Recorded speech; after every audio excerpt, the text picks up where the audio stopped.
My name is Steve Munno. I'm the farm manager here at Massaro Community Farm. This is our 5th year of production and my 5th year being here. The total property here is 57 acres, but it's mostly woods and wetlands. So we are currently growing on 7.5 acres. We've got 175 CSA subscribers who pick up here at the farm, and we also sell to a farmer's market and to local farm-to-table restaurants in the greater New Haven area. Growing a community farm with a farmer and a board of directors is an interesting process, and it definitely necessitates a lot of communication, a lot of meetings, and I think what's most important is having a shared vision and mission for the organization. So it took us some time to get to that because there's a lot of ideas and a lot of enthusiasms of all the things that could happen. And as the farm manager, one of my roles is to try to steer things in a way that could be successful as an enterprise. We knew that we were going to do the CSA and vegetable production, but could we also do an orchard? Could there also be livestock? And my answer to those things was generally, yes, we can. Well, let's focus on getting our vegetable production and our CSA strong first. So we are in one of our 2 movable high tunnels, and this was one of the first choices we made to grow our business. There's a lot of benefits to having a high tunnel on your farm. Season extension, protection of some of your summer crops, and have some marketing in the winter months as well.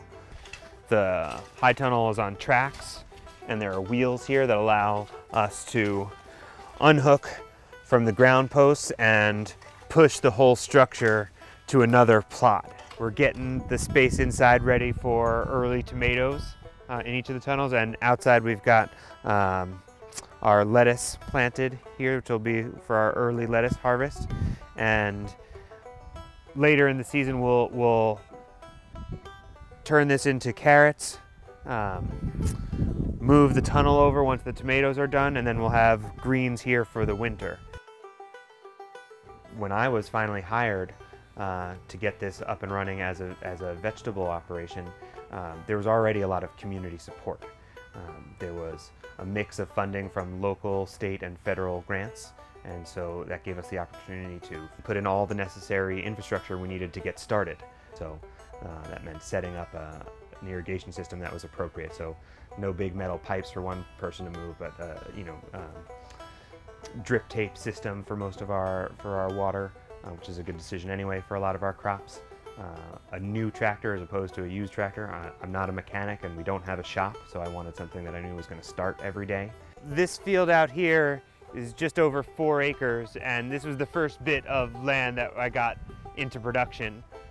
So I took my time getting to know each bit of land, testing the soil, amending the soil as needed, and strategizing for what crops could grow there. So by growing bit by bit, I feel that I was able to do a good job of producing on that field, as opposed to just getting in there and planting. I really spent time getting to know each field before I planted in there. When I arrived, I was fortunate to have this sort of clean slate of a farm and was able to implement systems here. So we have our old dairy barn that the Massaros use with their milking cow is now our CSA distribution barn, and there is a cooler built in and a wash station as well. So it's a really nice system for us to be able to wash the produce, bring it straight into the cooler, go from our cooler straight out to our distribution area. So it's very efficient for us. Anytime you have to lift a crate of produce and drive it across the farm, you're using time that you could spend better doing something else. So this is our plastic mulch layer. It makes a raised bed, lays drip tape, and sets down the plastic. This is one of the best purchases I've made, and if I could go back, I would have done that in year 1, because there was a tremendous labor saver in terms of weeding, and it does a great job of conserving moisture as well. It really help mitigate against the kind of heavy storms we've had where other crops might get washed out or end up in puddles after the kind of heavy rains that we've had and hurricanes that we've had over the last 5 years.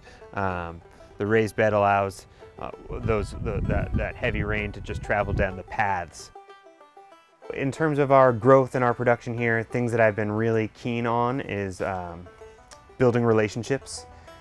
As a community farm, something really important for us to do is make connections with our community, develop relationships, get our name out there. We're a new farm. We want our presence to be known.